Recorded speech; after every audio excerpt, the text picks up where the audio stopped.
It's true. I would rather fill up my days and make a lot of mistakes than to have not tried anything at all. That's why people are always saying, yeah, but don't you feel? I said, no, I have no regrets, because, I will never apologize for trying. And it's like I say, when I'm old and rocking away in my rocking chair, I'd rather regret a few things I did than to regret a whole bunch of things I didn't do, knowing that I could have done it. So I'm going to always be that kind of person. I'm glad I am that way. But as far as being a workaholic, if being busy and wanting to do good and having a good time makes you a workaholic, then I guess I'm totally addicted. It's Wednesday, the 26th of August, and you may have been having a little cry. Some of us have been, with the news that we have lost a legend. Dolly Parton has died in hospital in Nashville overnight, aged 80. Her death was confirmed in an Instagram video posted by her nephew, who also acted as her head of security. And we're going to talk about her today on the show. I'm joined by my co-hosts Amelia Lester and Em Vernon. And there's so much to talk about. She was the fourth of 12 children. She grew up in pretty extreme poverty. She sold more than 100 million records. And until he died in March last year, she was married to Carl Dean, a businessman she met outside a laundromat when she was 18 and he was 21. She's a self-made businesswoman. She was worth around $650 million at the time that she died. What's interesting is that she consciously never became a billionaire because of her donations to charity. Most famously, she founded Dolly Parton's Imagination Library in 1995, which was a literacy nonprofit, and they mailed over 100 million free books to children worldwide. It's still going. Now, she was iconic in so many ways, the way she looked, of course, her music, which we've all been playing on repeat since we heard the news. Amelia, I want to ask you why she feels like such a unicorn in the way people feel about her and the sort of the place that she held culturally. Yeah, I think we're not going to see a Dolly Parton again. I was reflecting on her power and how the third act of her life really, I think, cemented her icon status. She was obviously a brilliant musician, brilliant singer-songwriter. In the 90s, she was really well known for writing I Will Always Love You, the song that Whitney Houston sang in The Bodyguard. You know, she wrote that song and Jolene in the same day. What have you done today, Em? Honestly, I need to get writing. But back then, I think she was seen as a little bit of a kind of caricature, and often she would be associated with big breasts, and people would make jokes about her boob job.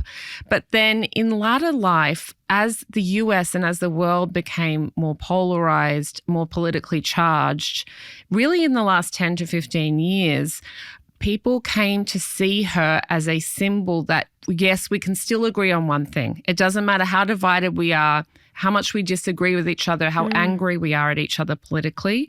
There is one thing that everyone, at least in the United States, but I think around the world, could agree on, and it was that they loved Dolly Parton. Why do you think that was, and how is that possible? Because there have been a lot of iconic singers, actors, celebrities over the years, but there's always some sort of tension within either their legacy or while they were still alive.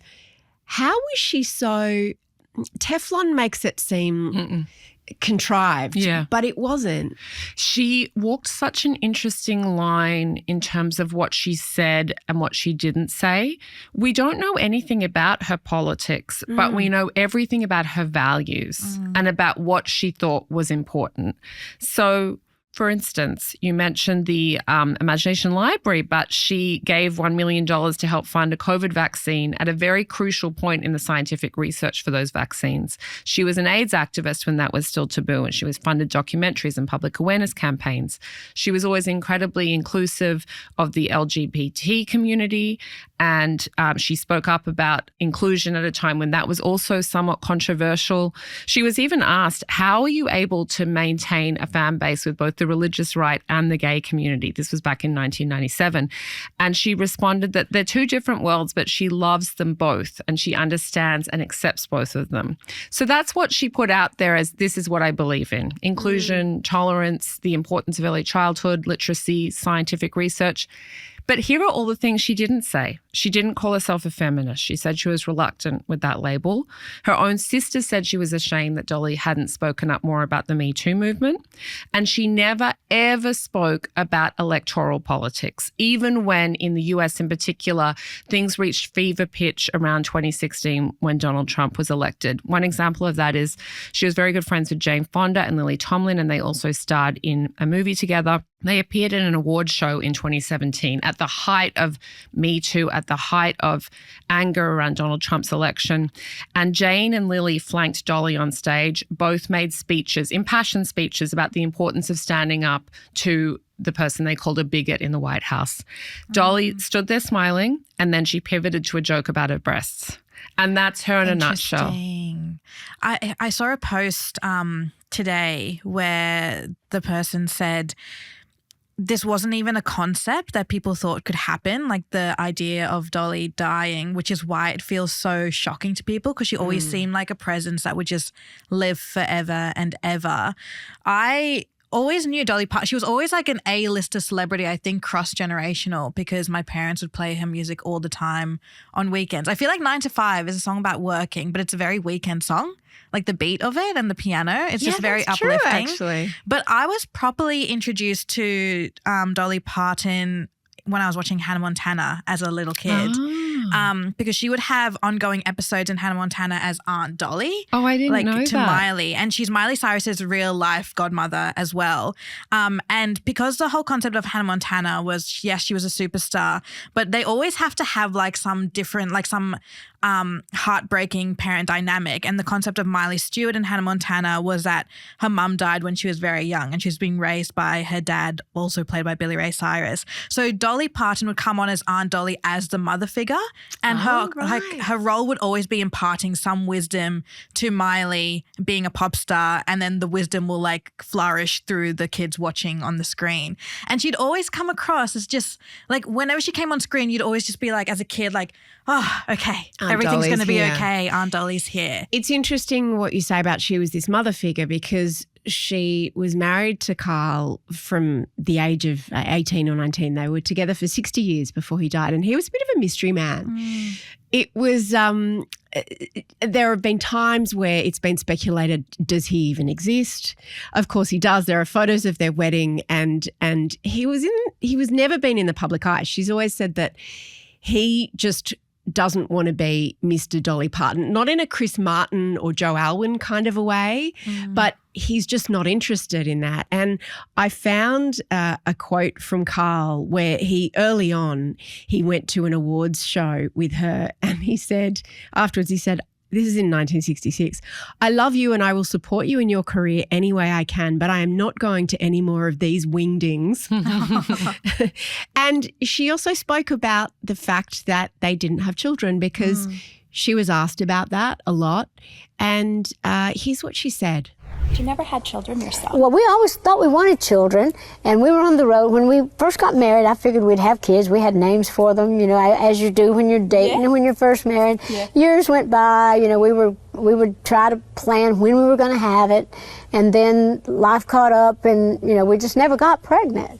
And then I got too old to do it, and so it just never happened. But I really honestly believe that some things like that are meant to be, because now everybody's kids are mine. Right, you're sort of the mama for everyone, taking care of all I'm these the people. Dolly Mama. Dolly Mama, I love it. And I think that's interesting, because she was one of 12, as I said, and so you can only imagine how many nieces and nephews she had. And indeed, her head of security, who was the spokesperson for the family and made that video that was put out on social confirming her death, he said that Aunt Dolly had asked him to do that, and he knew that he was going to have to do it. So she'd obviously been preparing. But he said, what you said, I still didn't think the day would come, and it's only just hitting me now. He was her head of security, and he said his father before him was also her head of security. I think it's really interesting what you mentioned about her husband and how he didn't want to be Mrs. Dolly Parton, because it speaks again to this idea that she sat at the juncture of so many culture wars, but she was never dragged into them. So in one light, she was a career woman. In another light, her aesthetic spoke to a much more traditional set of feminine values. Yes. And the way that she was able to play with these different identities but never succumbed to any one of them, I think is part of why she attained such universal appeal. I wanted to ask you about that because she was a country singer. That codes from the outside as pretty conservative.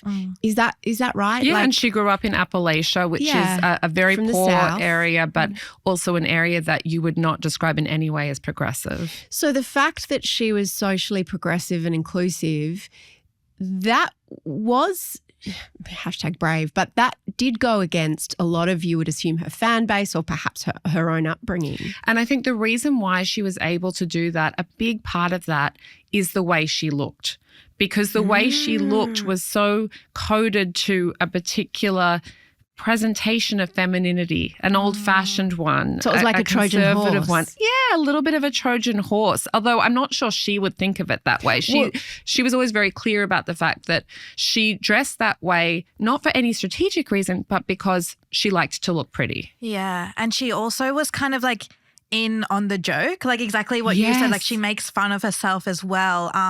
That quote of hers where she's like, I hate being called a dumb blonde because I'm not dumb and I'm also not blonde. Yes, and there's something so modern about the irony of her self-presentation, because she's been around for decades before social media, but she's winking at you when she dresses up like that. She also keeps a sense of mystery in an age of extreme disclosure. So for instance, we don't know what her forearms look like because she never showed them to us. She didn't like her forearms, so she just never showed them to us. She always covered her arms and even her hands. She wore these sort of skin-coloured, like partially sort of like opaque tights. Yeah, right. And she wore them all the way up to her fingertips. So she had these long nails.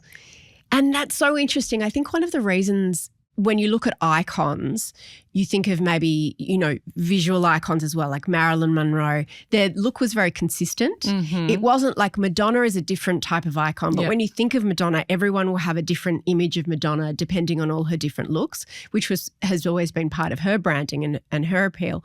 But Dolly looked the same essentially at the beginning of her career as she did at the end of her career.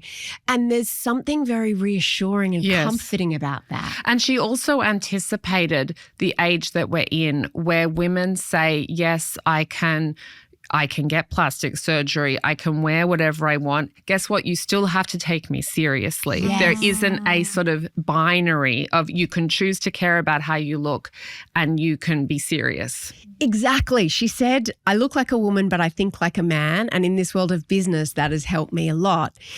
And she also went on to say, I've done business with men who think I'm as silly as I look. By the time they realize I'm not, I've got the money and gone. So I loved that idea of the Trojan horse and the origin story of how she sort of landed on this look, because she's always worn wigs and she had a boob job very early on. She had these enormous boobs. That's my first, as a kid, memory of her, this idea of these enormous boobs and this blonde hair.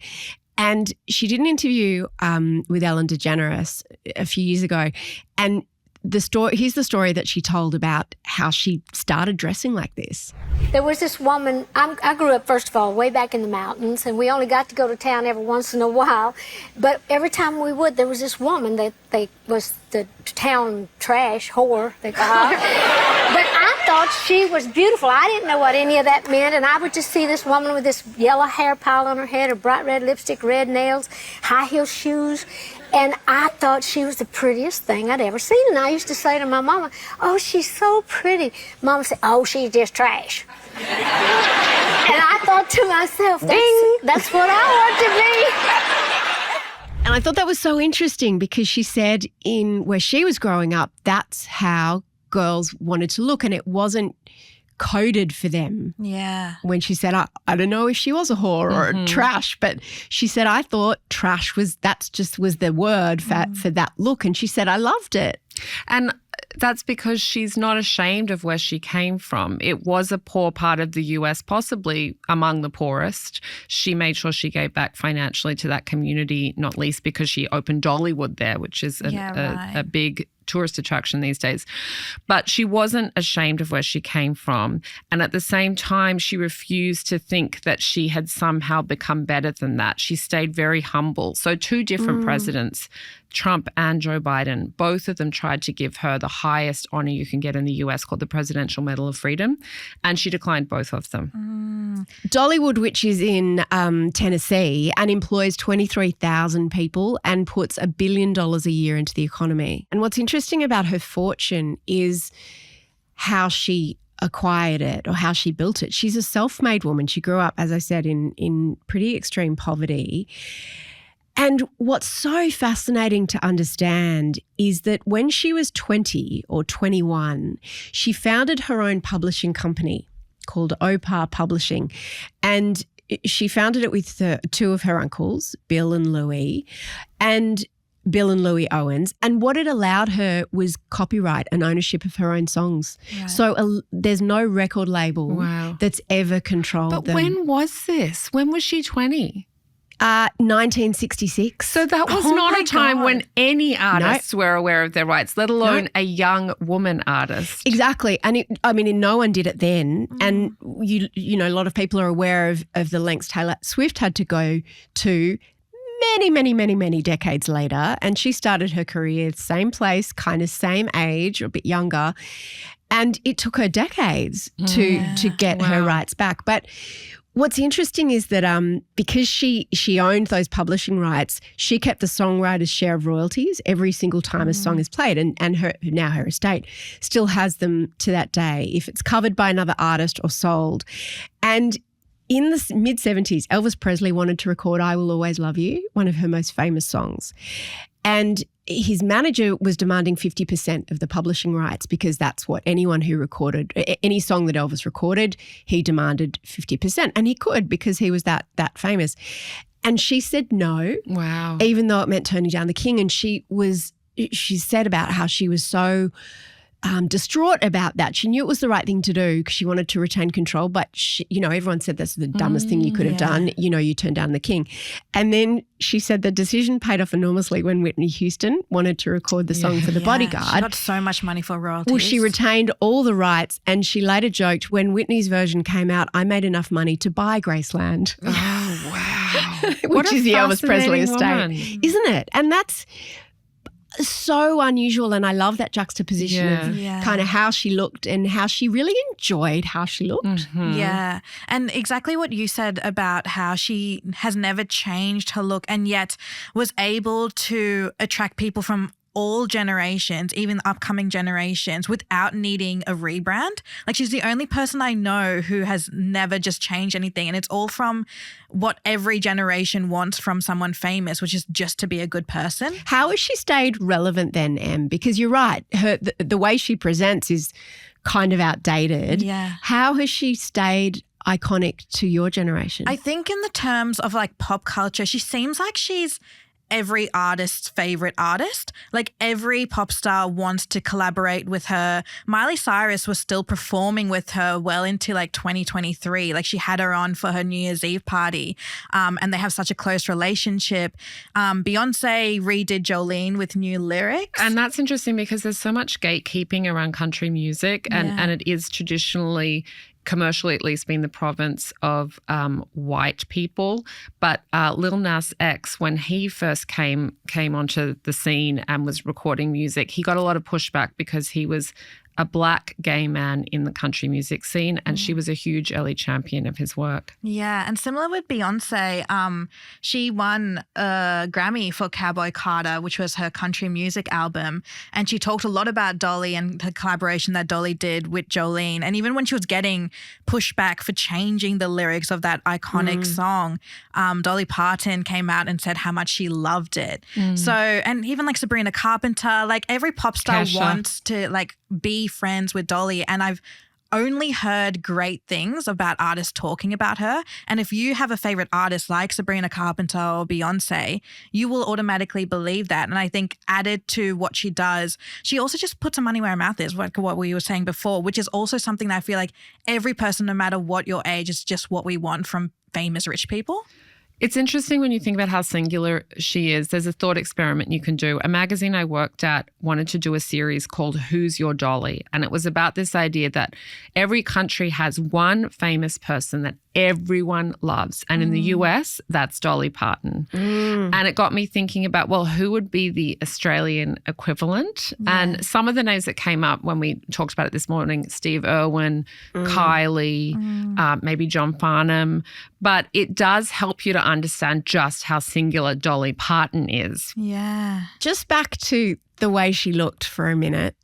She was a trailblazer, even though her look was so she called it cartoonish. She owned it, right?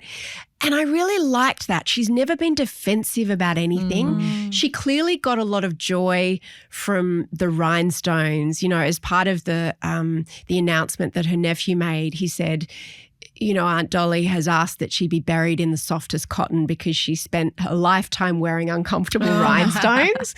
And she wore the high heels, and she always said that she even wore them at home because otherwise she can't reach the cabinets. And she used to say that she'd wear makeup to bed and then she'd wait because she didn't want anyone, even her husband, to see her without makeup. And she said, I do have hair, but no one ever really sees it because I always wear wigs. And she did her own makeup. And even in that last interview that I was watching, where that was just a few months ago, and she was talking about that she was about to turn 80. She was immaculate, and she had on the hair, and she looked, I mean, it was weird in a way because she's turning 80 and she could have looked like she was 25, but it felt comforting. It's like the world's crazy. You're scared to look at your phone because you don't know what's going to happen. Yeah.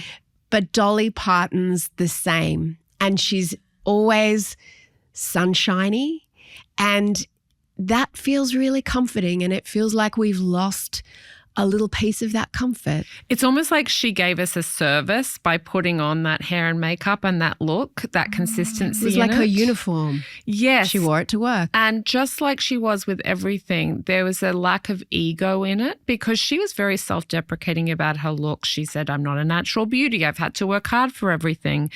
But the lack of ego extended to that reluctance to weigh into the daily political grind as well. You know how there's been all of this talk lately about the brave cosmetic transparency, like Kylie Jenner talking about her boobs, and it wasn't that groundbreaking in 2025. Dolly Parton's been doing it for decades. True. She always said, I'm a self-made woman, just ask my doctors. But it's such a balance between what she chose to share with us and what she didn't. And I think in an era of self-disclosure about everything, it is comforting to not have to know everything about her. Would you have a baby for $75,000? Singapore is hoping that the answer is yes. It has become a so-called super-aged society, and that's not a good thing. By 2030, basically 1 in 4 Singaporeans are going to be 65 years old. Isn't that older. The same kind of everywhere? It's like the world's getting everywhere. older. And the reason why this is making news is because this is the biggest baby bonus around. Like various countries have tried this. Australia even tried it in the 2010s. I got one of those. Yeah. I had a baby for that. Yep. Oh. You got $5,000. It was my third child. This is the highest in the whole world, except for parts of South Korea, where apparently you can get up to $105,000. But if you want $75,000 for a baby, Singapore is the place to do it. Now, just to preempt questions, you don't get it all at once. You get $13,000 when the baby is born, and then you get portions of the total amount until the kids turn 17. Oh. So my question to make you, sure Em, you don't just like take the money and dump the kid.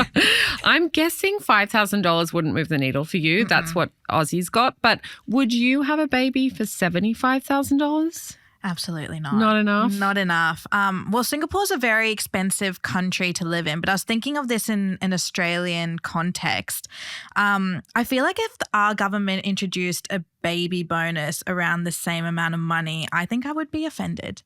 Offended? Yes. Why? What, 'cause it wasn't enough? It's not enough, and it's almost just kind of like a laugh. Okay, Oh, well, God. how much is enough? Give us a dollar I did figure. it for $5. I'm clearly cheap. It's not even about the dollar figure. It's about what they're not addressing before the baby, like us not having babies, which is kind of concerning for me. Like I was talking about this with some friends this morning, and I have friends who are in their mid-30s who are still struggling to pay rent. Yep. And the fact that we're not addressing that before going, oh my God, we don't have enough babies to help the economy later in the future seems really demeaning. I was But don't we need more babies to make the rent lower? But why can't we just make the rent lower?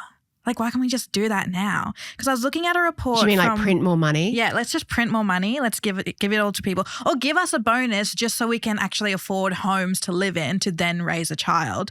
There's a new report from Anglicare Australia, and some of the findings are that today's young people are the first generation to earn less than the generation before them at the same age, and they're still behind at 30.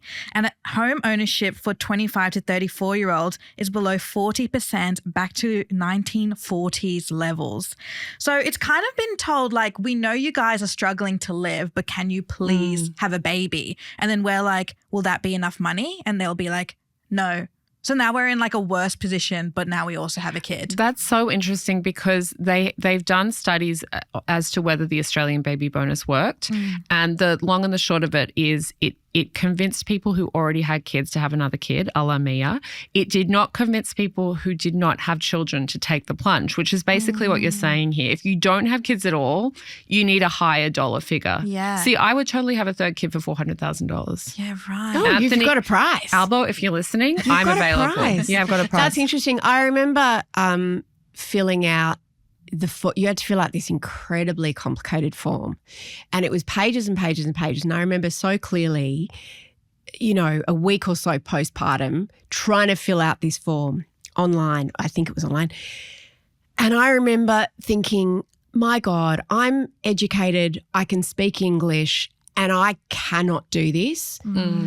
How many new mothers are going to be able to do this? So even though they offered the baby bonus, I reckon there were a lot of people who were never able to collect it because they made it so hard. Right. I also remember at the time there was a lot of talk, Harvey Norman and all the places said that saw a big spike in big flat screen TVs. And then it all became, well, you get the baby bonus, but what do you spend it on? Yeah, but sorry, parents need big TVs because that's all we're doing. Women are full of shit. I learned that from Dr. Ginny Mansberg, who is one of our co-hosts on the Unleashed podcast, which is our podcast for Gen X women. And she was talking about how, because she's a GP, she sees so many women through her clinic. I was going to call it a salon, but no, it is actually a doctor's surgery.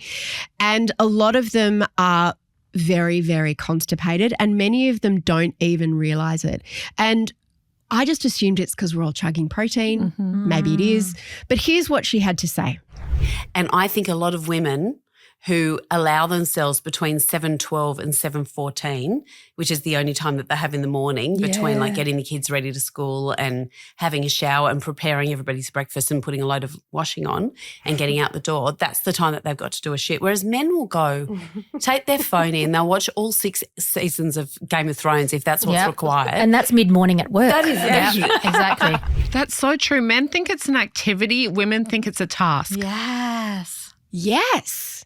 Well, women think it's a bodily function. Yeah, but men are like, it's something in my day that I get to do. It's an event. Yeah. And I get to close the door. In my friend group, when we go away as a group, one of my friend's boyfriends, we all have like an agreement that we can't share a bathroom with him because we'll never get access to that bathroom because he's in there all the time. Why is it with men? Like, they could be in a bathroom for hours and hours, but it's also like in every situation. Like, I feel like with women, like we have this joke at Mamamia where like no one will do a number 2 in the office. We'll go to level 2, which we've coined level poo. And it's because I think there's like a sense of like embarrassment, even though we all know what you do in a bathroom because we all do it, of doing it. But men don't have that. Like they Not will at go all. like they'll take breaks at work and be in the bathroom for like 20 to 30 minutes. They'll do it at restaurants. They'll do it like when they go clubbing. I'm like, how is this a thing? I've got a male friend that calls it, I'm going to go and do an eye poo, because he takes his phone in and watches does a his movie. 20. Sometimes they watch movies. So why do you think this is? Like, is this something back from like caveman days where men just took longer? Well, this is why they don't have as much of a constipation problem as we do, because we are so hurried. We've got so much mental and physical load. Sometimes you've got literally children in with you. Yeah. It's quick. Yeah. Get it out. Get out of there. Yeah. And men don't feel that pressure. Right. They feel very entitled to take as much time as they would like Yes. to really do a good job. Yes. I remember that when I was in my 20s, I decided that the ultimate mark of sophistication when I went to someone's flat is if they had a little box of matches in the bathroom. I still think that's very sophisticated because it's like acknowledging, look, I know what you're going to do in here, but this is a very ecologically sound way for you to erase the evidence of it. Can I do a quick reco for a product called Poo Drops by Aesop? They are phenomenal. If you have to share a bathroom with someone or you have like a guest bathroom, they are the equivalent of a match. Yes. But nobody knows. They just, I don't know how it works. You just put these 2 drops in the toilet. Oh, you put them in the toilet? Yeah. I thought it was a spray. No, because sprays, that's awful. Then you can just smell the bad smell and the spray, which is even worse. So what you do is you just literally put 2 of these drops in the toilet after you flush, all gone. No smell. Oh my God, that's a good hack. So my friend's boyfriend, when kind of had like a weird intervention for him, but we were just curious, like what could you possibly be doing? How long would he be in there for? He'd be in there for like 30 minutes to an hour. What? Yeah. And my main concern from like personal experience is hemorrhoids, because there is a thing as being on the toilet for too long. Right. So you I'm don't like, want to be pushing for that long. It's a delicate balance. So we were like, and he's like, that's like the only time where I feel peace and quiet is just on the toilet with his phone in the bathroom. What must that be like? How do we feel about the pop-in? This was a headline of a Reddit post in a subreddit group. Xennials? What are we? That would Xennials? have been me. It was you. It's cusp millennial Gen X. So if you're in your early to mid 40s, emphasis on mid, this is a Reddit forum you will want to be in. Well, this poster, who is 45 years old, said that they had a very uncomfortable conversation with their dad, who turned up to their house unannounced. They write, I have repeatedly tried to get him to understand that just turning up does not work for me and my family. His position is, we always did it and everyone loved to pop in for a cup of tea and a chat. Fine, but we have so many communication channels now that to me it is a relic. I feel people are popping in my pocket via phone all day. He then said that the conversation did not go very well with his dad. The dad was very hurt and felt humiliated. Amelia, are you a pop-in household? We were talking about this before and I realized that pop-in households are a recessive gene, like they skip a generation. So my family growing up were emphatically not pop-in because you have to have a cake and you have to have like a very clean house. Whereas for me, I love the idea of my kids growing up in almost like a commune style arrangement where there's just people coming in and out at all times and it feels sociable and relaxed and big-hearted. Yeah. Are you a pop-in household? I didn't grow up in a pop-in household. I think I grew up in a pretty antisocial household, Right. I think. And I have carried on that fine tradition. Oh, okay. I am not, I mean, once you have kids, there's a certain amount of just popping in once they get to the age where they can organise their own social activities. It's different now. When you've got teenagers, there are always teenagers popping in and out of your house. It's very difficult for me to be a pop-in household because of dogs also. Like we need, we've got to put the dogs away because the dogs will just like bite someone, which is not conducive. Wait, so are you saying that if you have dogs, you cannot have a pop-in No, house? most dogs are normal. My dogs just like to bite people. Because this morning they barked at me, so, By the way, if you have cats, you can be a pop-in household. You really just saying. can. I think what you said, Em, or what that person said about people are constantly popping in now. Yeah. That our homes in some ways feel like the only physical boundaries that we have, because that's part of the problem of, phones in our pockets and kids, for example, they can't get away from if something bad's happening at school. It's still, or at work and Slack, it's popping in and out of your life all the time. I wonder if it's also a cultural thing, like growing up in an Indian household, which is interesting because this post talks about their dad. I feel like parents, like, you have to let them pop in. Like, that is given. And I don't know if that's a culture thing. Do your parents have a key to your house? And Amelia, what's your view on parental pop-ins? My parents wouldn't pop in because they're not a pop-in household, so I haven't had this problem. Right. Do your parents pop in? My parents don't pop in, but I wouldn't be offended if they did pop in, and they do have a key to my house, but they always message beforehand. But like my grandparents constantly popping in, and that was like the joy of our household. Like on weekends when Nana and Papa would come over with breakfast and we'd have a cup of tea with them. But your perception was that it was a pop-in, but did your parents maybe know they were coming? Maybe. I don't think so. But I do think a pop-in is different if it was someone else. Like for me, if like a neighbor or a friend popped into my place, I would call the police. I think we've also become very, very aware of inconveniencing anyone.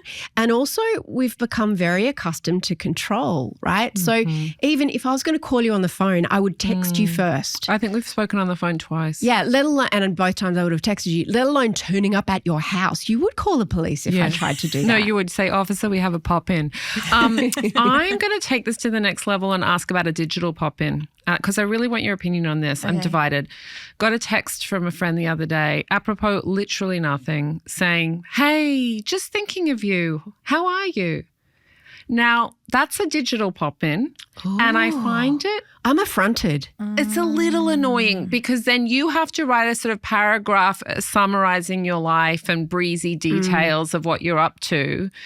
And it's kind of like, could you not have led with your update on your life before I had to give mine? So you felt like the pop-in had given you a job. Yes. Yeah. I think that the pop-in is not conducive to our current need for control, and everything happens on demand. Like we're never inconvenienced. We never have to, and what if you don't have a cake? But what do you think about that digital pop-in? Oh, I don't like it for exactly why you say. I don't like it. Because it's putting the onus on me. They gave you a job. I'm essentially having to provide them with a digital cake. A digital cake. Here's my cake, here's my life. I actually do a lot of digital pop-ins, but I never do it like that where you leave it open like that, where you're expected a reply. I always end it in a like, hey, I've been thinking about you. Remember when we did blah, blah, blah, blah, blah. Anyway, I hope you're well. To extend the analogy, you need to offer them a breadcrumb before they give you their cake. What's really interesting is my parents, we grew up in the suburbs in Western Sydney, and our whole street was a very pop-in street. I think it's a suburban and regional thing where people just automatically go to each other's houses and know their neighbours. But my parents' house was never that. It was only that for my grandparents, but not their neighbours. However, they have downsized to an apartment close to the city, and they've become a pop-in apartment. Every time I go to visit them, there's always a neighbour in their apartment. I know that our Out Louders who live in rural areas will be going, lol, like you don't pop in where the nearest neighbour is 200 kilometres away. There's no popping involved. Like you got to pop in the car and then get comfy. So it is a very city thing. Like even when you said my grandparents used to pop in, a lot of people live very far away from the kinds of people that would pop in, like family. I never pop in to Luca and Jesse's unannounced. I just wouldn't. You've never done it. It's not that they said that to you. Oh, Jesse's implied it pretty strongly. But I just wouldn't, because I wouldn't want to impose. Like I want to also know, because I'm insecure, I would want to know that I'm expected and that I am welcome. Like my biggest anxiety would be imposing myself on someone when they didn't want me there. Yeah. Which is for Jessie all of the time.